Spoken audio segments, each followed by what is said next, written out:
Hello everyone, मेरा नाम है इशिता और पाथ लेक्सिस की द क्राइम वर्ल्ड सीरीज़ में आपका बहुत बहुत स्वागत है। आज की कहानी जो है वो काफ़ी इंटरेस्टिंग और काफ़ी मिस्टीरियस है। इस कहानी का नाम है कमरा नंबर 517। तो होता यूँ है कि कांगड़ा की कहानी है। ये हिमाचल प्रदेश में बहुत ही खूबसूरत जगह है हिमाचल प्रदेश में। तो कांगड़ा के अंदर रूम नंबर कांगड़ा के एक होटल के अंदर रूम नंबर 517 में एक कमरा बुक किया जाता है। कमरा बुक होता है और उसके अगले उस कमरे के अंदर एक कपल ठहरा हुआ था, एक लड़का और एक लड़की। तो जब सुबह हो जाती है तो वो लोग चेक इन करते हैं कमरा नंबर 517 के अंदर, और जब अगले दिन तक वो बाहर नहीं निकलते तो सुबह हो जाती है। अब एक दिन हो गया मतलब उनको आए हुए, और उसके अगले दिन जब सुबह वो बाहर नहीं निकलते तो स्टाफ को लगता है कि नाश्ता करने नहीं आए, क्या पता, हो सकता है शायद लेट उठते हों या कुछ ऐसा हो, तो वो इग्नोर कर देते हैं। उसके बाद फिर जब वो दोपहर में भी बाहर नहीं निकलता, वो जो कपल होता है तब भी वो बाहर नहीं निकलता, तो उन्हें थोड़ा आश्चर्य से होता है कि ऐसा कैसे हो सकता है, कमरे से बाहर नहीं निकले हैं, एक कपल है, आया हुआ है और सुबह से अंदर ही है, ना कुछ ऑर्डर किया ना कुछ। तो कांगड़ा जो है वो काफ़ी हिली एरिया है, काफ़ी पहाड़ और सारी चीज़ें हैं वहाँ पे। तो वहाँ का एक स्टाफ जो होता है वो पहाड़ की साइड जाके देखता है, और वो देखता है तो वहाँ खिड़की में से जब वो देखता है तो वो चौंक जाता है, वो घबरा जाता है, वो कांप जाता है। वो देखता है कि कमरे के अंदर बिस्तर पे एक लाश पड़ी है जो कि पूरी खून से सनी हुई, बुरी तरह से उस खून हो रखा था उस लाश में। और फटाफट से जो है कमरा तोड़ा जाता है, पुलिस को खबर दी जाती है, और जो लाश होती है, लाश के ऊपर चाकू से खूब तरह के वार किए गए होते हैं, इतनी बुरी तरीके से उस इंसान को, जो आदमी होता है, उसको मार दिया गया होता है। और कोशिश यही थी पूरी कि इस आदमी का जो है चेहरा समझ नहीं आए, क्योंकि आइडेंटिफिकेशन के लिए कुछ समझ नहीं आ रहा था। इस तरीके से बहुत बुरी तरीके से उस इंसान का गला काट दिया था, चेहरा काट दिया था। तो अब इस कहानी के पीछे अब मैं आपको पूरी स्टोरी बताती हूँ। तो होता यूँ है फिर उसके बाद में कि पुलिस जो है सारी तफ्तीश शुरू करती है, सारी जानकारी पूछती है। तो उसके बाद जब इंक्वायरी होती है तो ये पता पड़ता है कि जो कपल थे और उसके साथ में जो लड़की थी वो गायब थी। और उसके बाद जब रजिस्टर में उस लड़की का रिकॉर्ड खंगाला जाता है तो वो जो रिकॉर्ड था जो लड़की ने वहाँ पे लिखवाया था, जब उस पर रिसर्च शुरू होती है तो वो फर्जी निकलता है, वो झूठ निकलता है। उसके बाद में पुलिस ये सोचती है कि अगर आसपास के कमरों में अगर हम जानकारी लेना शुरू करें कि कौन था क्या था, तो शायद इन्वेस्टिगेशन में थोड़ा ये पता पड़ जाएगा कि ये लाश किसकी है या क्या है, क्योंकि बॉडी के पास से ना कोई आइडेंटिफिकेशन निकलता है, ना कुछ सामान निकलता है, ऐसा सामान गायब होता है। तो ये पता पड़ता है कि उनके जस्ट पास वाला कमरा जो था वो खाली था, उसमें कोई नहीं था।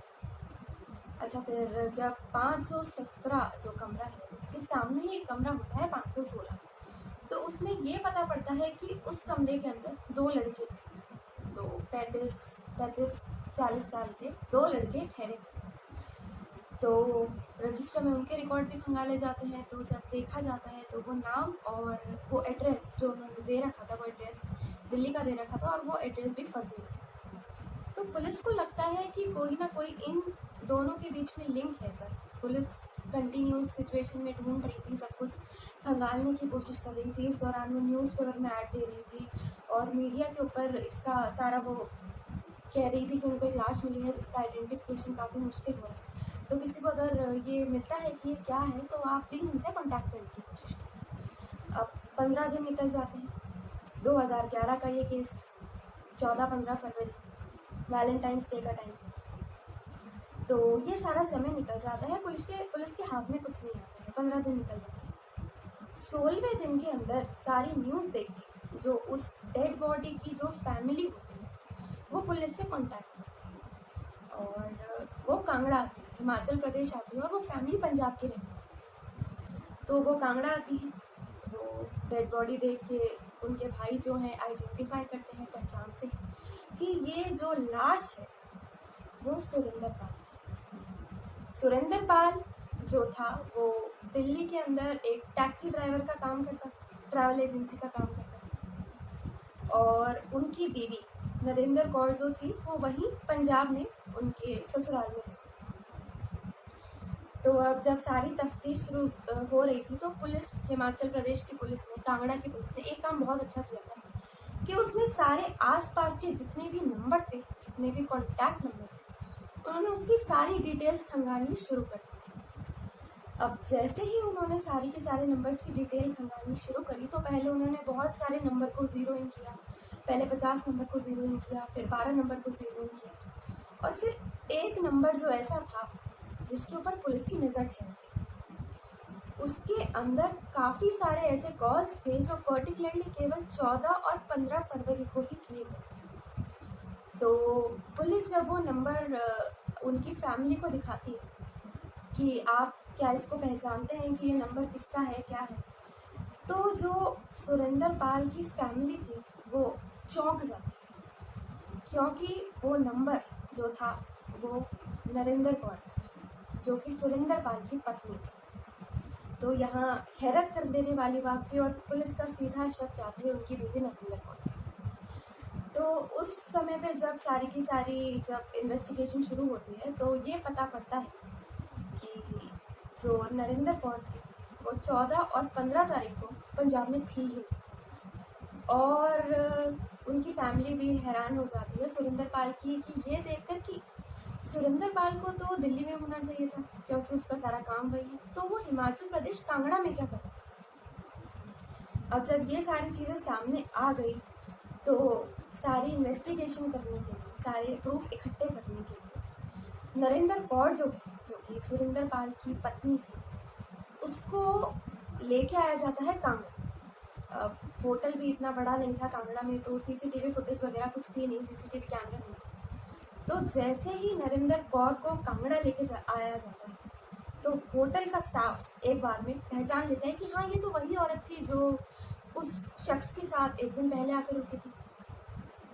यहाँ सारा का सारा जो है नरेंद्र कौर का भांडा फूट जाए और अब उसके पास कोई तरीका नहीं था कि जिससे वो बच सके। तो हाल में आके वो पुलिस के सामने टूट जाती है और कहानी सुनिए आप, बड़ी दिलचस्प कहानी जो सुरेंद्र पाल की पत्नी ने उसके पति का खून करने की बताई होती कि जो सुरेंद्र कौर का जब नरेंद्र कौर का जब बैकग्राउंड देखा गया तो ये देखा गया कि वो बड़े ओपन माइंडेड थी और उसका पति उससे दूर रहता था, दिल्ली में काम करता था, तो कितनी बार वो दिल्ली में ही रहता था, पंजाब नहीं आता था।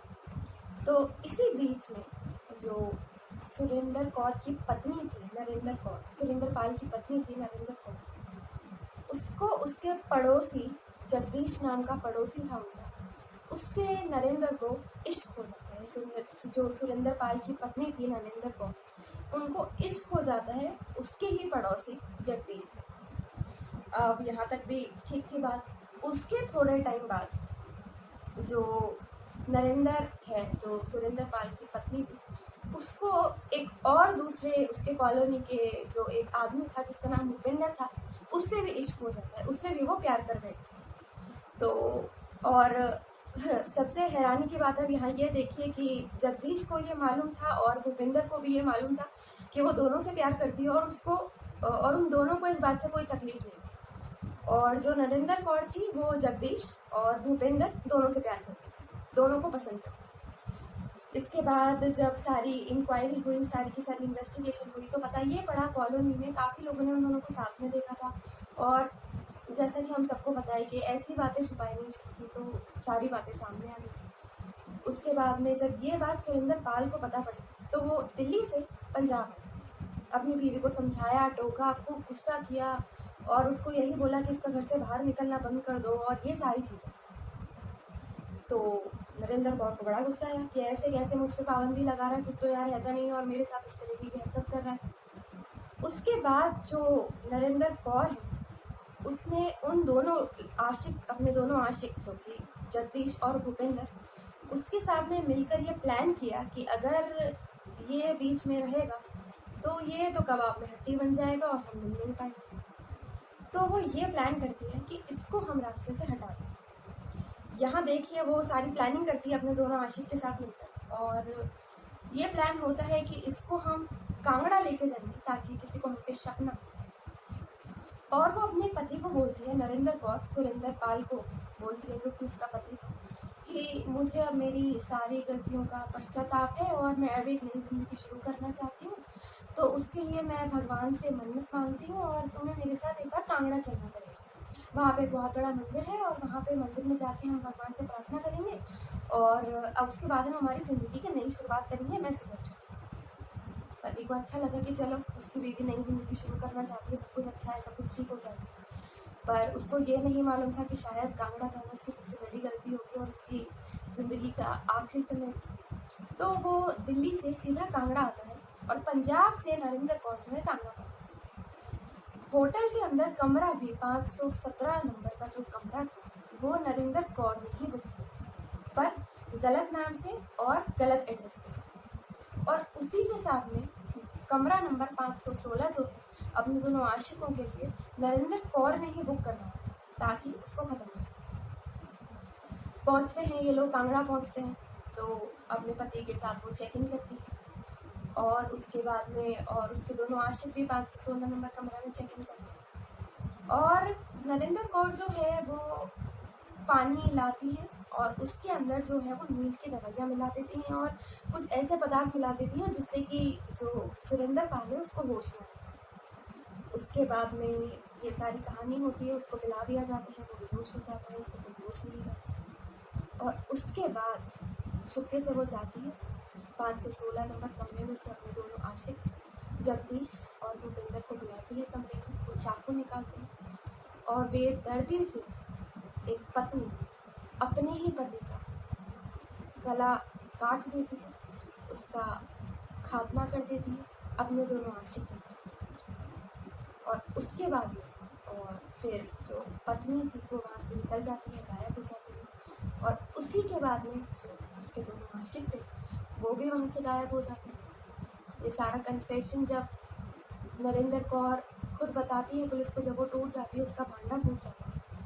उसके बाद में नरेंद्र कौर को गिरफ्तार किया जाता है, उसके दोनों आशिकों को भी गिरफ्तार किया जाता है।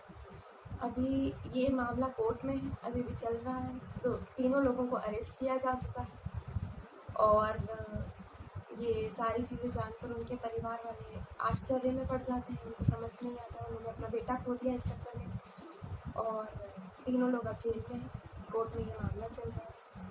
तो ये केस बड़ा अजीब था, इंटरेस्टिंग था, जहाँ एक अपनी ही बीवी अपने पति को मार डालती है अपने दो आशिक के साथ मिलकर, और उन दोनों आशिक को एक ही इस लड़की से आशिकी करने से भी कोई दिक्कत नहीं। तो 2011 का ये केस था। उम्मीद करती हूँ आपको ये केस समझ आया होगा और आपने एक नज़रिया देखा होगा। आज के टाइम में कोई ऐसा रिश्ता नहीं है जिसके साथ कुछ गलत नहीं हो। पिछले वीडियो में मैंने तंदूर कांड के बारे में बताया था जिसमें एक पति ने अपनी पत्नी को मार डाला था, और इस केस के अंदर एक पत्नी ने अपने पति को मार डाला अपने दो आशिकों के साथ। और भी ऐसे कई बहुत सारे अनकहे किस्से हैं, कहानियाँ हैं, रियल केसेस हैं, मर्डर मिस्ट्रीज हैं जो आज तक चल रही हैं, कुछ सॉल्व नहीं हो पाई। आप किसी केस के बारे में अगर जानना चाहते हो तो आप मुझे कमेंट सेक्शन में बता सकते हैं, मैं उस केस पे रिसर्च करके आपके सामने प्रस्तुत करने की पूरी कोशिश करूँगी। तो धन्यवाद। अगर आपको ये वीडियो पसंद आया हो, अगर आया हो तो इस चैनल को सब्सक्राइब करिए, लाइक करिए और ऐसी ही तमाम अनकही कहानियाँ सुनने के लिए मुझसे और मेरी कहानियों से जुड़े